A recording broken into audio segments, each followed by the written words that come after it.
ನಮಸ್ಕಾರ ಪ್ರೀತಿಯ ವೀಕ್ಷಕರೆಲ್ಲರಿಗೂ ಸಂಕಲ್ಪ ಸುದ್ದಿ ಕಾರ್ಯಕ್ರಮಕ್ಕೆ ಆತ್ಮೀಯ ಪ್ರೀತಿಯ ಸ್ವಾಗತ ಹೇಳ್ತಾ ಇರೋದು ನಾನು Anusha. So first time channel ವೀಕ್ಷಿಸ್ತಿದ್ದೀರಾ ಅಂದರೆ ಈಗಲೇ ಚಾನಲ್ನ ಸಬ್ಸ್ಕ್ರೈಬ್ ಮಾಡಿ, ನಮ್ಮ ವಿಡಿಯೋಸ್ನ ಲೈಕ್ ಮಾಡಿ. ಜೂನ್ 2ನೇ ತಾರೀಕು ಗುರು ಬದಲಾಗ್ತಾ ಇರೋ ಪ್ರಯುಕ್ತ ವಿಶೇಷವಾಗಿರುವಂಥ ಪೂಜೆ, ಹೋಮ, ಹವನ, ಇನ್ನು ಮದುವೆ ಮಾಡ್ಕೊಳ್ಬೇಕು ಅಂತ ಇರೋರ್ಗೂ ಕೂಡ ಸೂಕ್ತವಾಗಿರುವಂಥ ಸಮಯ. ಅಲ್ಲಿ ಕೂಡ ಮಾಡ್ಕೊಳ್ಳೋದಕ್ಕೆ ನಿಮಗೆ ಅವಕಾಶ ಇರುತ್ತೆ. ಎಲ್ಲಿ ಅಂತ ನೀವು ಯೋಚನೆ ಮಾಡ್ತಾ ಇದ್ರೆ ರಾಮನಗರದಲ್ಲಿ ನಡೀತಾ ಇರುವಂಥದ್ದು. ಹೆಚ್ಚಿನ ಮಾಹಿತಿ, ಅಡ್ರೆಸ್ ತಿಳ್ಕೊಳ್ಬೇಕು, ಯಾವಾಗ ಬರಬೇಕು, ಇದೆಲ್ಲದ್ರ ಬಗ್ಗೆ ನಿಮಗೆ ಇನ್ಫಾರ್ಮೇಶನ್ ಬೇಕು ಅಂದರೆ ಫೋನ್ ನಂಬರು ಬರ್ತಾ ಇದೆ, ಅಡ್ರೆಸ್ ಕೂಡ ಸ್ಕ್ರೀನ್ ಮೇಲೆ ಬರ್ತಾ ಇದೆ, ನೀವು ನಂಬರ್ಸ್ಗೆ ಕಾಲ್ ಮಾಡ್ಬೋದು. ಇನ್ನು ಅಲ್ಲಿ ಬಂದಾಗ ನೀವು ಭಗವಾನ್ ನೋನಿ ಪ್ರಾಡಕ್ಟ್ಸ್ನ ಕೂಡ ಖರೀದಿ ಮಾಡಬಹುದು. ಅದಷ್ಟೇ ಅಲ್ಲದೆ ಗುರುಗಳು ಬರೆದಿರುವಂಥ ಪುಸ್ತಕವನ್ನು ಕೂಡ ಪಡೆದುಕೊಳ್ಬಹುದು. ಕಾರ್ಯಕ್ರಮದಲ್ಲಿ ನಮ್ಮ ಜೊತೆಲಿದ್ದಾರೆ ಸ್ಪಿರಿಚುವಲ್ ಗುರು ಡಾಕ್ಟರ್ ವಿಷ್ಣುದತ್ತ ಗುರುಜಿಯವರು. ಗುರುಗಳನ್ನ ಕಾರ್ಯಕ್ರಮಕ್ಕೆ ಬರಮಾಡ್ಕೊಳ್ಳೋಣ. ನಮಸ್ತೆ ಗುರುಗಳೇ, ಕಾರ್ಯಕ್ರಮಕ್ಕೆ ಆತ್ಮೀಯ ಸ್ವಾಗತ. ಈ ಒಂದು ಗುರು ಬದಲಾವಣೆಯಿಂದ ರಾಶಿಗಳ ಮೇಲೆ ಯಾವ ರೀತಿ ಪ್ರಭಾವ ಬೀರುತ್ತೆ ಅನ್ನೋದ್ರ ಬಗ್ಗೆ ಮಾತಾಡ್ಕೊಂಡ್ ಬಂದ್ವಿ. ತುಂಬಾ ಇಂಪಾರ್ಟೆಂಟ್ ರಾಶಿ ಇದು ಅಂತ ಹೇಳ್ಬೋದು. ಯಾಕಂದ್ರೆ ಇದೇ ರಾಶಿಗೆ 12 ವರ್ಷ ಆದ್ಮೇಲೆ ಗುರು ಬರ್ತಾ ಇರುವಂಥದ್ದು ಕರ್ಕಾಟಕ ರಾಶಿ. ಸೊ ಈ ರಾಶಿಯವ್ರಿಗೆ ಗುರು ಬರೋದ್ರಿಂದ ಯಾವ ರೀತಿ ಫಲಗಳು ಸಿಗುತ್ತೆ, ಯಾಕಂದ್ರೆ ಉಚ್ಚ ಸ್ಥಾನಕ್ಕೆ ಹೋಗ್ತಾ ಇದ್ದಾನೆ, ಇವೆಲ್ಲವನ್ನು ಕೂಡ ಕೇಳ್ಪಟ್ಟಿದೀವಿ. ಸೊ ಈ ವರ್ಷ ಇವ್ರ ಟೈಮ್ ಹೆಂಗಿರುತ್ತೆ ಗುರುಗಳೇ ಕರ್ಕಾಟಕ ರಾಶಿಯವ್ರಿಗೆ? ಓಂ ವಿಶ್ವಸ್ಮೈ ನಮಃ. ಪ್ರೀತಿಯ ಬಂಧುಗಳೇ, ಕರ್ಕಾಟಕ ರಾಶಿಗೆ ಗುರು ಬಂದರೆ ಗುರುಬಲ ಇಲ್ಲ, ಗುರುಬಲ ಈ ರಾಶಿಯವರಿಗಿಲ್ಲ. ಆದರೆ ಗುರುವಿನ ಉಚ್ಚ ಕ್ಷೇತ್ರ ಇದೆಯಲ್ಲ, ಒಂದು ಚೆನ್ನಾಗಿ ಕೇಳಿಸ್ಕೊಂಡು ಅರ್ಥ ಮಾಡಿಕೊಂಡ್ರೆ ಗುರು ಬಲಕ್ಕಿಂತಲೂ ಗುರುವಿನ ಫಲ ಪಡ್ಕೊಳ್ತಾರೆ. ಅವರು ಬಲಕ್ಕಿಂತ ಫಲ ಪಡ್ಕೊಳ್ತಾರೆ. ಈ ಫಲ ಅನ್ನೋದು ಹೇಗಿರುತ್ತೆ ಅಂತಂದರೆ, ನಿಮ್ಮ ಆಲೋಚನೆಯನ್ನು ಸೆರೆ ಹಿಡಿದಿಟ್ಟಿರುತ್ತೆ. ನೀವು ಯಾವ ರೀತಿ ಆಲೋಚನೆ ಮಾಡ್ತೀರೋ ಆ ಫಲ ಸಿಕ್ಕೇ ಸಿಗುತ್ತೆ. ಕರ್ಕಾಟಕ ರಾಶಿಯವರಿಗೆ ಉಚ್ಚ ಕ್ಷೇತ್ರವಾಗಿರುವ ಗುರುವಿನ ಕೃಪೆ ಪಡೆದುಕೊಂಡು ತೀರ್ತೀರಿ. ಗುರುಬಲ ಇಲ್ಲ, ಯಾರೋ ಪರ್ಫ್ಯೂಮ್ ಹೊಡ್ಕೊಂಡಿದ್ದಾರೆ, ನೀವು ಹೊಡ್ಕೊಂಡಿಲ್ಲ, ನೀವು ಸ್ಮೆಲ್ ಅಂತೂ ಬಂತು. ಹಾಗೆ ಗುರು ನಿಮ್ಮ ರಾಶಿಗೆ ಬಂದ, ಒಟ್ಟಾರೆ ಬಲ ಇಲ್ಲ, ಫಲ ಅಂತ ಕೊಡ್ತು. ಆ ಫಲ ಕೊಡೋದು ಹೇಗೆ ಕೊಡೋದು ಅಂತಂದರೆ ಅದೇ ನಿಮ್ಮ ಆಲೋಚನೆ ಮೇಲೆ ಡಿಪೆಂಡ್. ನಿಮ್ಮ ಆಲೋಚನಾ ಲಹರಿ ಹೇಗೆ ಅಂತಂದರೆ, ಇದು 12 ವರ್ಷಗಳಿಗೊಮ್ಮೆ ಈ ಕ್ಷೇತ್ರಕ್ಕೆ ಬಂದಿದ್ದರಿಂದ ನೀವು ಚೆನ್ನಾಗಿ ನೆನಪಿಟ್ಕೊಳ್ಳಿ. ಕರ್ಕಾಟಕ ರಾಶಿಯವರು ಅಥವಾ ಕಟಕ ರಾಶಿಯವರು 12 ವರ್ಷಗಳಿಂದ ನೀವು ಹೇಗಿದ್ರಿ? ತುಂಬ ನೊಂದಿದ್ದೆ ಗುರುಗಡೆ, ಮತ್ತೆ ಈಗಲೂ ನೊಂದ್ಕೊಂಡ್ಬಿಡ್ತೀನೇನೋ.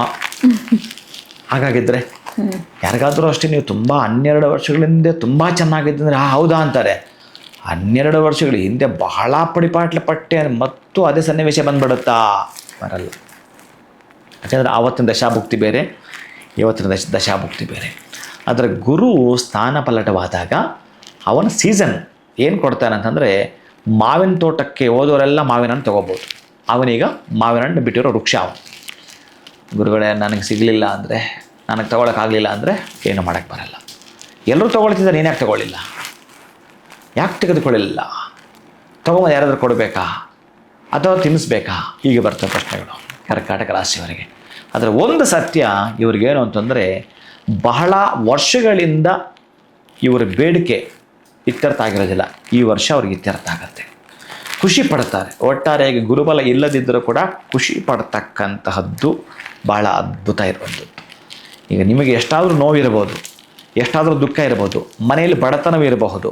ಬಡತನ ಇದ್ದದ್ದು ಬಹುಶಃ ನಿಮ್ಮ ಮನೆಗೆ ಯಾರೋ ಒಬ್ಬ ಅತಿಥಿ ಬಂದ್ಬಿಟ್ಟು ಅಂದ್ಕೊಳ್ಳಿ, ಯಾರೋ ಒಬ್ಬ ಎಲಾನ್ ಮಸ್ಕ್ ಬಂದ ಅಂದ್ಕೊಳ್ಳಿ, ಅಥವಾ ಅಂಬಾನಿ ಬಂದ, ದಿಢೀರ್ ಯಾರೋ ಏನೋ ಹೇಳಿದ್ರು, ನಿಮ್ಮನ್ನು ನೋಡ್ಬೇಕಂತ ನಿಮ್ಮ ಮನೆಗೆ ಬಂದ್ಬಿಟ್ರು. ಜನ ಏನು ಮಾತಾಡ್ತಾರೆ ಅಂದರೆ, ಈ ಮನುಷ್ಯನ ಮನೆಗೆ ಹೆಂಗೆ ಬಂದ ಆಯಿತಾ? ಹೌದು, ಯಾಕೆ ಬಂದ? ಮೊನ್ನೆ ಯಾರೋ ಒಂದು ಹುಡುಗ ನನಗೆ ಪರಿಚಯ ಆದ. ಅವನೊಂದು 15-20 ಹಸುಗಳು ಇಟ್ಕೊಂಡಿದ್ದಾನೆ. ಅಷ್ಟು 15 ವರ್ಷಗಳು ಅದೇ ಕೆಲಸವೇ. ಅವನೆಲ್ಲೋ ತೋಟದ ಹತ್ರ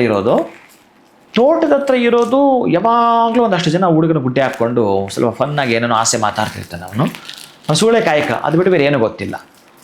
ಅವನ ಮನೆಗೆ ಯಾರು 4 ವರ್ಷಗಳಿಂದ 4 ಜನ ಮಿನಿಸ್ಟ್ರುಗಳಾಗಿದ್ದಾರೆ.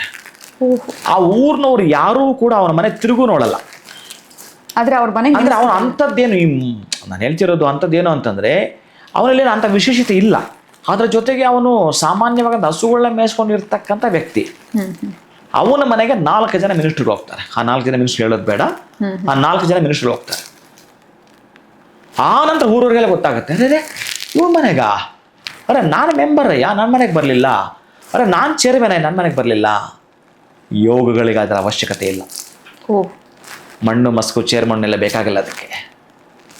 ಅವನ ಮನೆಗೆ ಬಂದಿದ್ದಾರೆ. ಹೀಗೆ ಕರ್ಕಾಟಕ ರಾಶಿಯವರು ಕರ್ಕಾಟಕ ರಾಶಿಯವರಿಗೆ ಅವರ ಅವಿರತ ಅನುಪಮ ಸೇವೆ ಪರಿಗಣಿಸ್ತಾನೆ ಗುರು. ಇದೇನಾದರೂ ನೀವು ಕಾಲಾಂತರದಿಂದ ಈ ಹಿಂದೆ ಮಾಡ್ಕೊಂಡು ಬಂದಿದ್ದರೆ, ನಾನು ಮೊದಲೇ ಹೇಳಿದ್ದೇನೆ, ಬಲ ಇಲ್ಲದಿದ್ದರೂ ಫಲ ಕೊಟ್ಟೇ ಕೊಡುತ್ತಾನೆ. ಈ ವರ್ಷ ನಿಮ್ಮ ಕನಸು ನನಸಾಗತ್ತೆ. ಬಟ್ ನೀವು ಪ್ರಾಮಾಣಿಕವಾಗಿ ಕೈಗೆತ್ಕೋಬೇಕು ಅದನ್ನು. ಆಮೇಲೆ ನೀವು ಹಿಂದಿನದೇನೇನೇನೋ ಸುಮ್ಮನೆ ನಿಮ್ಮ ಒಳ್ಳೆಯದು ಕೆಟ್ಟದ್ದು ಎಲ್ಲ ಮಿಕ್ಸ್ ಮಾಡಿ ಮಾತಾಡೋದು ಬೇಡವೇ ಬೇಡ. ಆಮೇಲೆ ಅವನು ಕೊಟ್ಟೇ ಕೊಡ್ತಾನೆ ಅಂದಮೇಲೆ ನೀವು ಸಿದ್ಧರಿರಬೇಕು. ಜೊತೆಗೆ ನಿಮ್ಮಲ್ಲಿ ಅಷ್ಟೇ ಒಂದು ಸ್ಟೆಬಿಲಿಟಿ ಹೇಗಿರಬೇಕು ಅಂತಂದರೆ, ವಾವ್ ನಾನು ಇದನ್ನು ಮಾಡೇ ಮಾಡ್ತೀನಿ ಅನ್ನೋ ಹಂಬಲ ಇರಬೇಕು. ಎರಡನೇದು ಹಣ. ಎರಡನೇದು ನಿಮಗೆ ನಿಮ್ಮ ಒಳಗಡೆ ಒಂದು ತಾಕತ್ತು ಆಚೆ ಕಾಣಿಸ್ಕೋಬೇಕು. ಆ ಹುಮ್ಮಸ್ಸು ಆಚೆ ಕಾಣಿಸ್ಕೋಬೇಕು. ಆ ಒಂದು ಪ್ರೋತ್ಸಾಹ ನಿಮ್ಮ ಮುಖದಲ್ಲಿ ಕಾಣ್ತಾ ಇರಬೇಕು. ಅರೇ ನಾನೇನೋ ಮಾಡ್ತೀನಿ ಅನ್ನೋದನ್ನು ನೀವು ಅಂದ್ಕೊಂಡಿದ್ದೀರಿ, ಪಕ್ಕದವ್ರಿಗೆ ಅರ್ಥ ಕೊಡಬೇಕು ಇವರೇನೋ ಮಾಡ್ತಾರೆ ಅಂತ. ಅಷ್ಟು ಜೋಶಲ್ಲಿ ನೀವು ಹೊರಡಬೇಕಾದ್ರೆ ಪ್ರತಿನಿತ್ಯವೂ ಕೂಡ ಒಂದು ನೀವೇ ತಯಾರು ಮಾಡ್ಕೊಂಡಿದ್ರೆ ಇನ್ನೂ ಒಳ್ಳೆಯದು. ಕಡಲೆ ಹಾರ ಇಟ್ಕೊಂಡಿರ್ಬೇಕು. ಯಾಕಂದರೆ ನಿಮ್ಮ ಕ್ಷೇತ್ರಕ್ಕೆ ಬಂದಿರೋದ್ರಿಂದ ಆ ಧಾನ್ಯ ನಿಮ್ಮ ಮನೆಯಲ್ಲಿ ಯಾವುದೇ ಕಾರಣಕ್ಕೆ ಖಾಲಿ ಆಗಬಾರ್ದು ಬರೆದಿಟ್ಕೊಳ್ಳಿ. ಕಡಲೆ ಧಾನ್ಯ ಯಥೇಚ್ಛವಾಗಿರಲಿ. ನೆನೆಸಿಬಿಟ್ಟು ಏನಾದರೂ ಗುರುಗ್ರಹಕ್ಕೆ ಹಾಕ್ತೀರೋ ಹಾಕಿ ಅದನ್ನೇ ನೀವು ಮಾಲೆ ಇಟ್ಕೊಂಡು ಜಪ ಮಾಡಿ ಕೊರಳಿಗಿರಲಿಗೆ ಹಾಕ್ಕೊಂಡ್ಬಿಟ್ಟಿರಿ. ಯಾವುದೇ ಕಾರಣಕ್ಕೆ ಹಾಕ್ಕೊಂಡ್ಬಿಡಿ. ಜಪ ಮಾಡಿ 108 ಓಂ ಬೃಹಸ್ಪತಿಯೇ ನಮಃ, ಓಂ ಬೃಹಸ್ಪತಿಯೇ ನಮಃ, ಓಂ ಬೃಹಸ್ಪತಿಯೇ ನಮಃ, ಅಥವಾ ಓಂ ಗುರು ದತ್ತದೇವಾಯ ನಮಃ, ಓಂ ಶ್ರೀ ಗುರು ದತ್ತದೇವಾಯ ನಮಃ, ಓಂ ಶ್ರೀ ಗುರು ದತ್ತದೇವಾಯ ನಮಃ, ಅಥವಾ ನೀವು ದೇವಾನಾಂಚ ಋಷೀನಾಂಚ ಆ ಮಂತ್ರವನ್ನು ಹೇಳ್ಕೊಂಡು ಹೋಗಿ. ಯಾವುದಾದ್ರು ಅಥವಾ ಗುರು ಅಷ್ಟೋತ್ರ ಹೇಳೋ ತನಕ ಅದು ಲೆಕ್ಕ ಮಾಡ್ತಾರೆ ಬನ್ನಿ. ಪ್ರತಿನಿತ್ಯ ಪಠಿಸ್ತಾ ಬರಬೇಕು. ಇದು ನಿಮಗೆ ಈ ಪ್ರಾರ್ಥನೆಯೇ ಪರಮ ರಹಸ್ಯವನ್ನು ಬೆದರಿಸೋ ಶಕ್ತಿ ಕೊಡುತ್ತೆ. ಕರ್ಕಾಟಕ ರಾಶಿಯವರಿಗೆ ನೀವು ಬೆಳ್ಳಿ ಬಂಗಾರ ಮತ್ತು ಏನೂ ಬೇಡ, ಕಡಲೆಯೊಂದೇ ನಿಮ್ಮನ್ನು ಕಡಲ ತೀರದ ಮುತ್ತು ತಂದು ಕೊಟ್ಟಿತು ನಿಮಗೆ. ಎಷ್ಟೋ ಹುಡುಕಾಟ ಮಾಡಿದ್ರೆ ನೀವು ಸಿಗಲಿಲ್ಲ. ಈಗ ಒಳಗಡೆ ಇಣಿಕು ನೋಡಿದ್ರೆ ಸಿಗಲಿಲ್ಲ ನಿಮಗೆ. ನೀವು ಇದನ್ನು ಕೌಂಟ್ ಮಾಡ್ತಿದ್ದ ಹಾಗೇ ನಿಮ್ಮ ಮುಂದೆ ಯಾವುದೋ ರೂಪದಲ್ಲಿ ಬಂದು ನಿಮ್ಮ ಮುಂದೆ ಇರಿಸ್ತಾನೆ, ಅಥವಾ ನಿಮ್ಮನ್ನೇ ಕಡಲ ತೀರಕ್ಕೆ ಹೋಗುವಾಗ ಮಾಡ್ತಾನೆ. ಆ ಒಂದು ಅಲೆಗಳು ಹೊಡ್ಕೊಂಬಂದು ನೀವು ಹೋಗೋ ಸಮಯಕ್ಕೂ ಅದು ಬರೋಕ್ಕೆ ಒಂದೇ ಸಮಯ ಆಗಿರುತ್ತೆ. ಮುತ್ತು ತೊಗೊಂಡು ಆಚೆ ಬರ್ತೀರಿ. ಇದು ಗುರುಗ್ರಹ ಕೊಟ್ಟರೆ ಹಂಗೆ ಕೊಟ್ಟು ಬಿಡುತ್ತಾನೆ. ನೀವು ಅವನ ನಂಬಿದರೆ, ಅದಕ್ಕೆ ನಂಬಿದರೆ ಹಿಂಬು, ನಂಬದಿರ ದೊಡೆ ಬಂಬು. ನಂಬಿಬಿಡಿ ಅವನನ್ನು, ನಿಮಗೆ ರಕ್ಷಾ ಕವಚವಾಗಿ ಅವನು ಇರುತ್ತಾನೆ. ಈ ವರ್ಷ ಒಂದು ಪ್ರತಿಫಲ ತೆಗೆದುಕೊಳ್ತೀರಿ. ನೆಕ್ಸ್ಟ್ ವರ್ಷ ನೀವು ಗುರುಬಲ ಬಂದೇ ಬರೋದು, ಅದಿನ್ನೂ ಖುಷಿ ಕೊಡುತ್ತೆ. ಈ ವರ್ಷದ ಪೂರ್ಣವಾಗಿ ಪೂರ್ವ ತಯಾರಿ ಇತ್ತು ಅಂತಂದರೆ ಅಷ್ಟು ಸಕ್ಸಸ್ಸಿನ ದಾರಿಯಲ್ಲಿ ನೀವು ನಡೆದೇ ತೀರ್ತೀರಿ. ಒಂದಷ್ಟು ರೋಗ ರುಜಿನಗಳು ಬರೋ ಸಾಧ್ಯತೆ ಇರುತ್ತಾರೆ. ನಾನು ಈ ರೋಗ ರುಜಿನ ಪದಾನೇ ಬಳಸಬಾರ್ದು, ನಿಮಗೆ ಅರ್ಥ ಆಗಬೇಕಂದ್ರೆ ಬಳಸಿಬಿಡುತ್ತೇನೆ. ಜನ್ಮಗುರು ನರೋ ದುಃಖಂ ಅಂತಾರಲ್ಲ, ಸ್ವಲ್ಪ ಯೋಚನೆ ಮಾಡಿ ಸಣ್ಣ ಪುಟ್ಟ ಕಾಯಿಲೆಗಳು ಅದಕ್ಕೂ ಅವಕಾಶ ಮಾಡಿಕೊಡಬಾರ್ದು. ಅಂದರೆ ನೀವು ಆ ಕಡಲೆಯನ್ನು ಇಟ್ಕೊಂಡಿದ್ರೆ, ಕಡಲೆ ದಾನ ಮಾಡ್ತಾ ಇದ್ದರೆ ಆ ರೋಗ ರುಜಿನಗಳು ಕೂಡ ಬರೋದಿಲ್ಲ. ಕಡಲೆ ಒಂದೇ ನಿಮಗೆ ಮಹತ್ತರವಾಗಿರ್ತಕ್ಕಂಥ ವೆಪನ್ಸ್. ಕರ್ಕಾಟಕ ರಾಶಿಯ ಪ್ರೀತಿ ಬರ್ತದೆ. ಖಂಡಿತ ಗುರುಗಳ, ಎಲ್ಲೋ ಒಂದು ಕಡೆ ಕರ್ಕಾಟಕ ರಾಶಿ ಗುರು ಬರ್ತಾ ಇದ್ದಾನೆ ಅಂತಂದ್ರೆ ಗುರುಬಲ ಇದೆ, ತುಂಬಾ ಚೆನ್ನಾಗಿರುತ್ತೆ ಅಂತ ಅನ್ಕೊಂಡಿದ್ವಿ. ಯಾಕಂದ್ರೆ ಅಲ್ಲೆಲ್ಲೋ ಒಂದು ಸ್ವಲ್ಪ ಕನ್ಫ್ಯೂಷನ್ಸ್ ಇರ್ತಿತ್ತು. ಬಟ್ ಅದನ್ನ ಕ್ಲಿಯರ್ ಮಾಡಿದ್ರಿ ಅಂತಾನೆ ಹೇಳ್ಬೋದು. ಬಲ ಇಲ್ಲ, ಗುರು ಬಲ ಇಲ್ಲ, ಆದ್ರೆ ಫಲ ಇದೆ ಅನ್ನುವಂಥದ್ದಾಗಿರ್ಬೋದು. ಅವರ ಕನಸುಗಳನ್ನ ನನಸು ಮಾಡ್ಕೊಳ್ಳೋದಕ್ಕೆ ಇದು ಸೂಕ್ತವಾಗಿರುವಂತಹ ಸಮಯ ಅನ್ನೋದ್ರ ಬಗ್ಗೆ ತಿಳಿಸ್ಕೊಟ್ಟಿದ್ದೀರಾ. ಅದ್ಭುತವಾಗಿರುವಂತಹ ಮಾಹಿತಿ ತಿಳಿಸಿದ್ದಕ್ಕೆ ಧನ್ಯವಾದಗಳು. ನಮಸ್ಕಾರ. ಹರೇ ಶ್ರೀನಿವಾಸ. ಇನ್ನು ನಿಮ್ಮದು ಕರ್ಕಾಟಕ ರಾಶಿ ಆಗಿತ್ತು ಅಂತಂದರೆ 12 ವರ್ಷದ ನಂತರ ಗುರು ನಿಮ್ಮ ಒಂದು ರಾಶಿಗೆ ಬರ್ತಾ ಇದೆ.